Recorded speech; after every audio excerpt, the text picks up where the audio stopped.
The apartment door exploded inward at 0300 hours, and Valeria was already moving.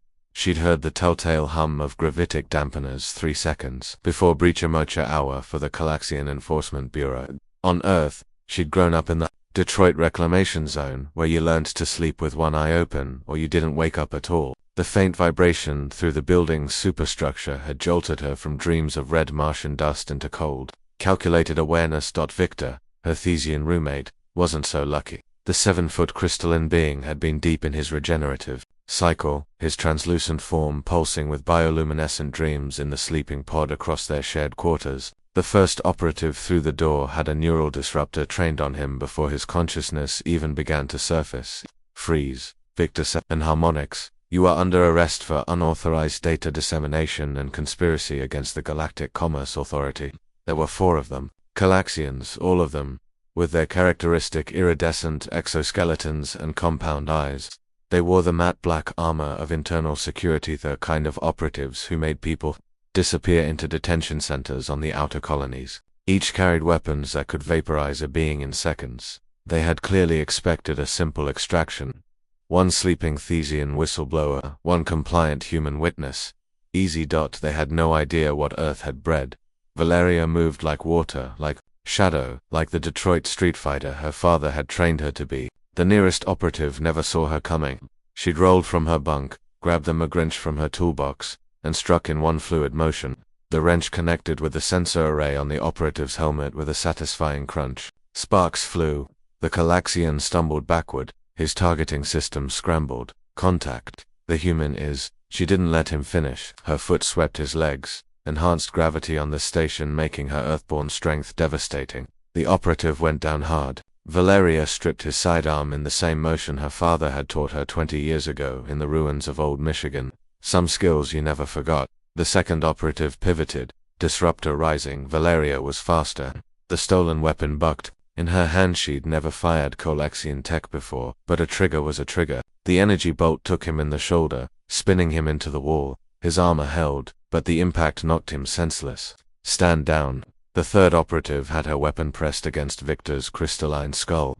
Stand down, or the Thesia dies. Valeria froze, hands raised, the stolen disruptor dangling from one finger. Her mind raced. Victor had been leaking documents about Commerce Authority corruption for months, proof that they were manipulating trade routes, starving colonies, enriching council members. He trusted her with the truth. She'd promised to keep him safe. Okay, Valeria said slowly, her accent thick with Earth's old Midwest vowels. Okay, you got me. The 4th operative moved to secure her mistake. Humans had a reputation in the galaxy-weak gravity world as soft, fragile. What they didn't understand was that Earth had forged its children in fire. Generations of war, of scarcity, of survival against impossible odds.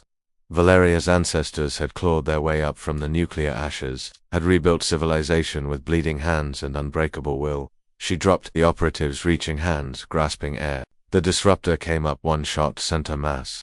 The operative's armor held, but the kinetic force launched him backward through the doorway.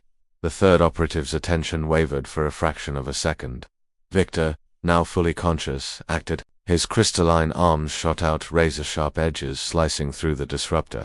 The weapon clattered to the floor in pieces. Valeria was already moving. She tackled the operative, using earth muscle and momentum to drive the larger being into the wall. They grappled the Calaxians for arms against her too, but she fought dirty-eyed joints, sensor clusters. Her elbow found the breathing aperture beneath the helmet. The operative wheezed, weakening Val. The cameras. Victor's harmonious voice cut through the chaos. Right. The footage. Every enforcement action was recorded, uploaded to central servers in real time. If this got out, Victor was finished. She was finished. Valeria slammed the operative's head into the wall one final time, and lunged for the apartment's data terminal. Her fingers flew across the holographic interface. She'd been a data runner before leaving Earth.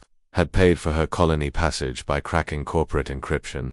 This was different, but the principles were the same. I need 30 seconds, she shouted. Victor held the doorway, his crystalline bulk blocking the fallen operatives from regrouping. 20 is all we have. 15 seconds. Valeria's implant jacked directly into the station's network. Her custom-built intrusion software, vicious, illegal in 40 systems, tearing through Calaxian firewalls like paper.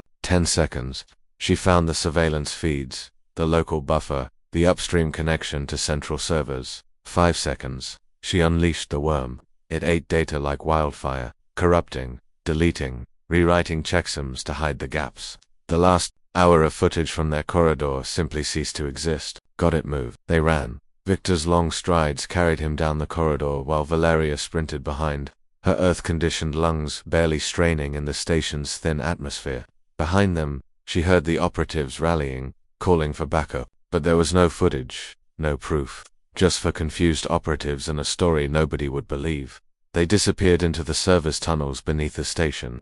Into the networks where people like them, the rebels, the truth-tellers, the dangerous ones, always found sanctuary. 3 days later, Victor's documents hit every major news network in the galaxy simultaneously. The Commerce Authority's corruption exposed in brutal detail. Arrest warrants were issued not for Victor, but for the council members he'd exposed. And in a small apartment in the Gamma Quarter, Valeria cleaned her magrinch and smiled. Earth hadn't sent its best to the stars. It had sent its survivors. And survivors always won.